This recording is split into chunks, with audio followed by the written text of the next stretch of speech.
Thor, son of Dale, here at Pensacon 2020, and I want to gratefully welcome you to this episode of Thor Talks to Robert Maldonado AKA Dean Cain Superman. How are you doing today? I'm doing quite well, actually.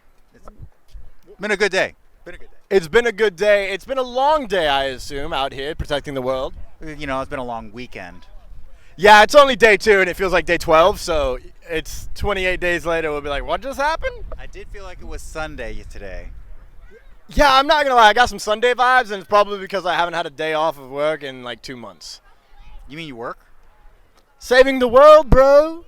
I thought all you did was drink mead. Saving the world, bro. Bad mead? From bad meat. I'm a test taster. A taste tester?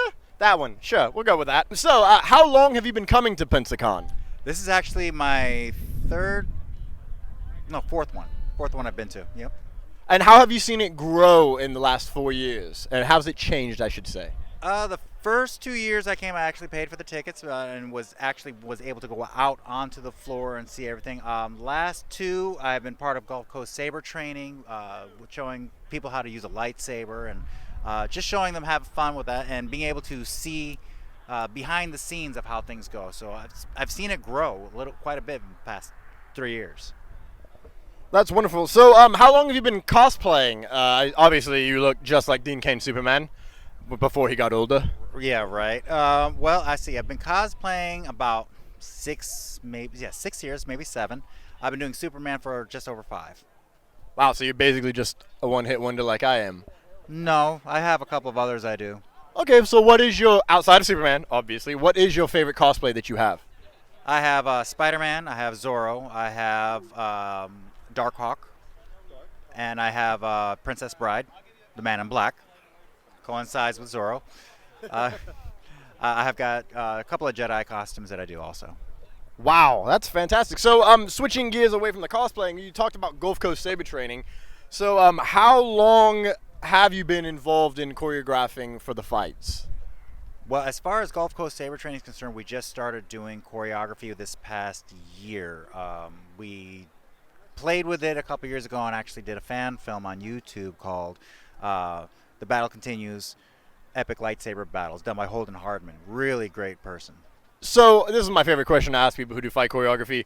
How many hours do you train for each fight? Months.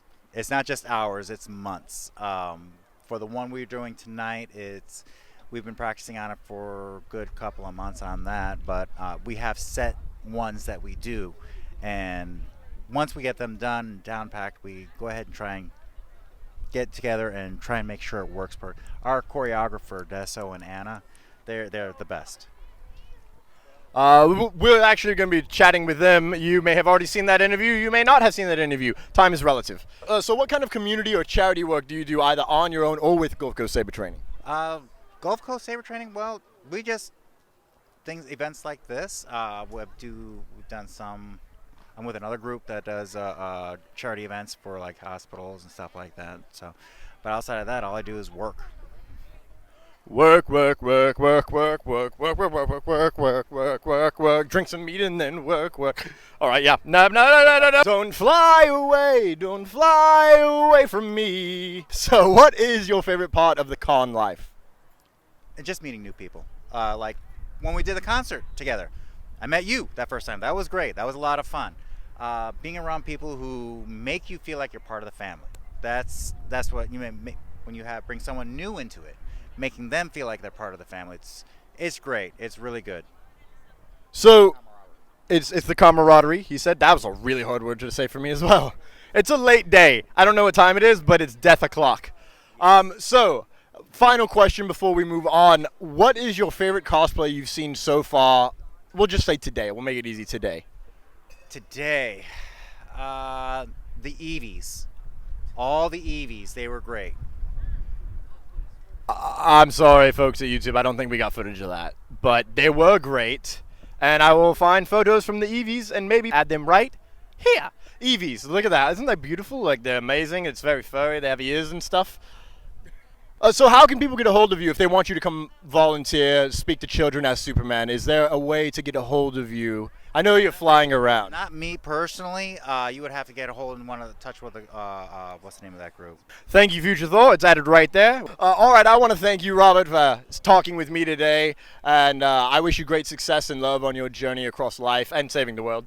And I want to thank you for tuning into this episode of Thor Talks to Robert Maldonado, AKA Superman. Oh, Gramercy. I don't even know how to spell. Please don't forget to like and subscribe / follow so you can follow all of Thor's journey across the multiverse. And I will see you next time, and I love you. Wow, another great interview completed, and I wanted to add a post-credits plug of gratitude. Thank you again to my guest for speaking with me today. I wish you much success on your journey. And thank you to the Gulf Coast Titans for giving me the opportunity to go to Pensacon and put smiles on everyone's faces. The Gulf Coast Titans are a volunteer cosplay group out of Panama City, Florida, with the sole purpose of spreading love of characters and happiness to all ages. Be sure to like and follow them on Facebook and Instagram so that you can book them for your character needs. Lastly, I would like to thank the folks in charge of Pensacon for giving me the opportunity to speak with such beautiful souls as you have seen here today. Do not forget to follow and like their Facebook and Instagram so that you can stay up to date on Pensacon 2021.